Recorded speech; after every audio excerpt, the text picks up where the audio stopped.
Сәлеметсіздер ме, оқушылар? Бүгінгі жаңа сабақ 10-шы сабақ. Өнерлі бала сүйкімді. Оқушылар, біз өлең жолын суретпен түсіндіріп көрейік.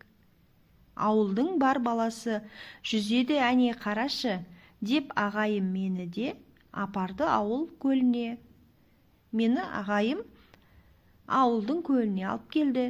Мен жүзе білмеген соң, әне қарашы, барлық бала жүзіп жүр деп жүз деді. Ербеңдетіп қолымды, ұрып оң мен солымды, жүзбек болып тулап ем, батып кеттім суға мен. Мен жүзейін деп қолымды оңға қарай, солға қарай қозғалтып ербеңдеттім. Сөйтіп едім, суға батып кеттім.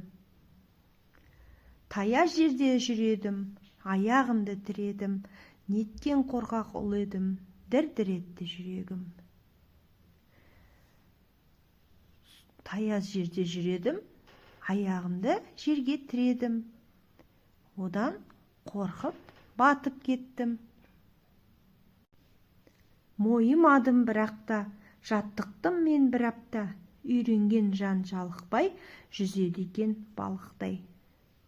Мен жүзе алмасам да, қайтпай бір апта бойы жаттықтым. Жалықпай күнде жүзе бердім. Сөйтіп қазір балық сияқты жүзуді үйреніп алдым. Оқушылар, сабақ түсінікті болды ма? Каналға тіркеліп алыңдар.